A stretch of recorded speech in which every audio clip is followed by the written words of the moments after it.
নমস্কার বন্ধুরা, আজকে ক্রিকেট নিয়ে আলোচনা করব। আর সবচেয়ে প্রথমে যেটা আমি বলি সেটা হচ্ছে যে এই গ্রুপে আমি একটা চ্যানেল দিলাম। এটা হচ্ছে স্পোর্টিংলি ইয়ার্স এর অফিসিয়াল চ্যানেল। দেখে রাখুন, স্পোর্টিংলি ইয়ার্স ও, ঠিক আছে। এই অফিসিয়াল চ্যানেলে আমি আপডেট যা যা থাকবে দেবো, কারণ এখানে এই এই গ্রুপটা চ্যাট করার জন্যই থাক। এখানেও আমি ভিডিও শেয়ার করব বা সবকিছু শেয়ার করব, কিন্তু অফিসিয়াল চ্যানেলে শুধু আমি শেয়ার করতে পারবো। আর আমার কোনো আপডেট দেওয়ার থাকলে দিতে পারবো। যারা যখন খুশি আসবেন ওখানে দেখতে পাবেন। তো সবাই এই চ্যানেলটায় অবশ্যই যোগ করুন, ঠিক আছে। তাহলে আমি যখন যা আপডেট দেবো সব পেয়ে যাবেন। নাও কামিং টু দিস পয়েন্ট। আচ্ছা, আমি এখনো পর্যন্ত যা যা বললাম খেলাতে কালকে ফুটবলে, সেগুলো মিলেছে, ক্রিকেটটা হয়নি, বাদ দিন। এইবার ক্রিকেটের একটা হিসাব আমি করেছি। আর কটা ম্যাচ আছে? 64টা ম্যাচ আজকে হবে। 64 থেকে 70, আর 7খানা ম্যাচ আছে, ঠিক আছে।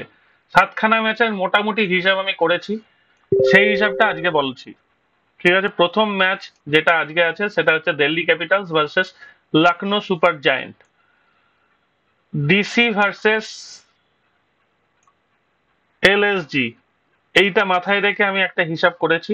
সেটা হচ্ছে, যদি আজকে ডিসি জেতে, ঠিক আছে, ডিসির পয়েন্ট হবে 14, তারপরেও ডিসি এখানে থাকবে, ঠিক আছে। না, ডিসির 14 পয়েন্ট এইখানে উঠবে, আরসিবির ওপরে উঠবে, ঠিক আছে, কিন্তু মাইনাস রান রেট। সুতরাং ডিসি কোনোভাবেই টপ 4-এ উঠতে পারছে না এখনই। মাইনাস রান রেটই থাকবে, প্লাস হওয়ার চান্স নেই। আর প্লাস হয়েও এই দুজনকে টপকাতে পারবে তার চান্স একদমই নেই, ঠিক আছে। ইভেন আরসিবি কেও টপকাতে পারবে না, আরসিবি যদি 14 হয়। সুতরাং ডিসি যদি আজকে জেতে তাহলে দুটো টিম কন্টেস্ট থেকে বাদ হয়ে যাবে, ডিসি আর এলএসজি। যারা তলায় আছে তাদের কথা বাদ, তারা বাদ চলে গেছে অলরেডি। এলএসজি কেন বাদ হবে? এলএসজি যদি আজকে হারে তাহলে এলএসজি 13 ম্যাচে 12 পয়েন্ট থাকবে, তাহলে পরের ম্যাচ জিতে 14 হবে, তাহলে রান রেট যাই হোক না কেন মাইনাসেই থেকে যাবে। সুতরাং এই এদের তলায় থাকবে। আরসিবির এখনো চান্স আছে, আরসিবি যদি পরের ম্যাচ জেতে তাহলে 14 পয়েন্ট পেতে পারে, প্রোভাইডেড কি এসআরএইচ বাজেভাবে হারলো অথবা সিএসকে। এসআরএইচ দুটো বাজেভাবে হারলে তাহলে এসআরএইচ এর রান রেট অনেকটা নেমে যাবে। আর আরসিবি একটা জিতলে আরসিবি রান রেট উঠে যাবে। সিএসকে যতই বাজেভাবে হারুক খুব খারাপ রান রেট হবে না, কারণ 0.5 আছে, ওখান থেকে 0.1 কমে 0.4 হতেও অনেকটা তফাৎ হয়, ঠিক কিনা। তো সেই হিসাবে আর আর একটা সুযোগ রয়েছে সিএসকে এর হাতে। সিএসকে যদি একটা ম্যাচ ভালোভাবে জেতে, আর আর আর যদি আর নাই জেতে, ভালো করে বুঝুন, আর আর যদি আর না জেতে আর সিএসকে যদি একটা ম্যাচ ভালোভাবে জেতে, তাহলে সিএসকে এমনি জিতলেই সিএসকে 16 পয়েন্ট হয়ে যাবে, সেখানে কিন্তু আর আর এর রান রেট টপকে যাবে যদি আর আর না জেতে। তাহলে এইখানে একটা খুব ক্লোজ কন্টেস্ট চলছে। আজকে যদি ডিসি জেতে তাহলে এলএসজি আর ডিসি কেন বাদ যায় বুঝলেন? সেই জন্য আমার ধারণা আজকে এলএসজি জিতবে। কারণ এখনই সবকটা টিম এই তলা থেকে সবকটা টিমকে বাদ দিয়ে মাত্র 5জনকে রেখে তার মধ্যে 4জনকে তুলতে চাইবে না মনে হয়। এলএসজি কন্টেস্টে থাকলে ভালো হবে। এলএসজি শেষ পর্যন্ত উঠবে না, সেটাও আমি বলে দিচ্ছি, ঠিক আছে। তো এই হচ্ছে আজকের ক্যালকুলেশন। এই ক্যালকুলেশনটা আশা করি বোঝা গেছে। এবার এটা আমার হিসাব, আমি বলছি না এটাই ঘটবে এবং এই অনুযায়ী খেলা হবে, এটা আমি বলছি না। এটা আমি একটা হিসাব ধরেছি, সেই হিসাবে এইটা দাঁড়ায়। এবং পরের ম্যাচে আর আর হারবে পিবিকেএস এর কাছে, জিটি জিতবে এসআরএইচ এর সঙ্গে। এমআই আর এলএসজির ম্যাচটা থেকে আবার পরের দিন বলবো। এই এই 3টে ম্যাচ আপাতত বলে রাখলাম যে আমার হিসাব হচ্ছে আজকে এলএসজি, পরের দিন পিবিকেএস, তারপরের দিন জিটি, ঠিক আছে। আমি পরে আলোচনা করে বোঝাবো কেন বললাম। এবার চলুন একবার ফুটবল গুলো দেখা যাক। ফুটবলে আজকে কি কি ম্যাচ আছে? ফুটবলে প্রথম ম্যাচ আছে টটেনহাম হটস্পার ভার্সেস, ও, Tottenham Hotspur versus Manchester City. আমরা আগে টেবিলটা দেখে নিই। ম্যানচেস্টার সিটি আজকে টটেনহামের সঙ্গে যদি জেতে তাহলে 37তম ম্যাচে টটেনহাম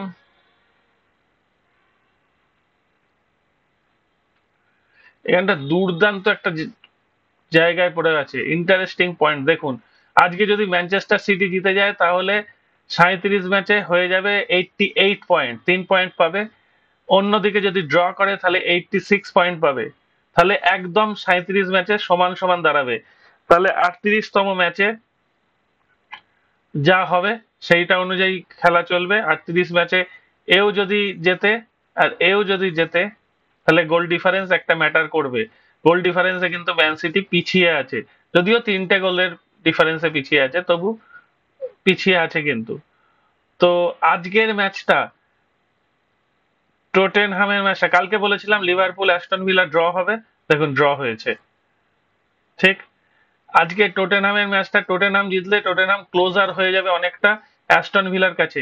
টটেনহাম যদি পরপর দুটো জিততে পারে তাহলে কিন্তু টটেনহাম 6 পয়েন্ট পাবে, 69 পয়েন্টস পাবে। যদি পরের দিন অ্যাস্টন ভিলা হারে তাহলে টটেনহাম 4-এ উঠে যাবে, অ্যাস্টন ভিলা 5-এ নেমে যাবে। সুতরাং আজকের ম্যাচটা ভীষণ ভীষণ গুরুত্বপূর্ণ। ম্যান সিটি জিতবে না টটেনহাম জিতবে, আমার ধারণা খেলাটা ম্যান সিটি অর ড্র, এটা আমার ধারণা। ঠিক আছে, লা লিগায় কি আছে? লা লিগায় Osasuna Mallorca, Real Madrid City Alvarez, Girona Villarreal. Girona, এই দেখুন কালকে বার্সেলোনা, বললাম বার্সেলোনা জিতে সেকেন্ডে আসবে, এসেছে তো। জিরোনা ভিলারিয়াল, জিরোনা আজকে জিতে আবার সেকেন্ডে যাবে, আজকে জিরোনা জিতবে একদম। জিরোনা আজকে জিতে আবার সেকেন্ডে যাবে, তবে ওই খেলার জায়গাটা জমবে। রিয়াল মাদ্রিদ আরামসে জিতে যাবে, রিয়াল মাদ্রিদ হারলেও কিছু যাবে না। রিয়াল মাদ্রিদের খেলাটা বেসিক্যালি গুরুত্বহীন, পজিশন এমন জায়গায় পৌঁছে গেছে। আর ওসাসুনা ম্যালোরকা, দাঁড়ান, ওসাসুনা ম্যালোরকা, ম্যালোরকা ওসাসুনা, ম্যালোরকা 35, না সেফ, অনেকটা সেফ আছে, সুতরাং ম্যালোরকাও আর রেলিগেশনে যাবে না। ওসাসুনা তো 40-এ আছে। ওসাসুনা ম্যালোরকা, ওসাসুনা জিততে পারে বা ড্র হতে পারে, যা খুশি হতে পারে। তবে দুটো ইম্পর্টেন্ট ম্যাচ, জিরোনার ম্যাচটা জিরোনা জিতবে, আর ম্যান সিটির ম্যাচটা কিন্তু ম্যান সিটি জিতলে খেলাটা পুরো চেঞ্জ হয়ে যাবে। ম্যান সিটি 1 নম্বরে চলে আসবে 37 ম্যাচে, তখন কিন্তু দুর্দান্ত জমে যাবে। আর টটেনহাম 5-এ ছিল, 5-এই থাকবে, আর 4-এ উঠতে পারবে না যদি আজকে টটেনহাম হারে। টটেনহাম 6-এও নামবে না, কারণ এর সঙ্গে 6 পয়েন্টের তফাৎ। 6 পয়েন্টের পরপর দুটো ম্যাচ জিতে 6-এ একে বিট করতে পারবে না, কারণ একটা ম্যাচ টটেনহাম জিতেই যাবে। একটা ড্র করলেও টটেনহামের পয়েন্ট হয়ে যাবে। সুতরাং আজকের খুব চান্স ম্যান সিটি জেতার, একটু কম চান্স হচ্ছে ড্রয়ের। এই দুটো ইম্পর্টেন্ট বলে দিলাম। আর বেশি বড় করছি না ভিডিওটা, এখানেই শেষ করছি, টাটা।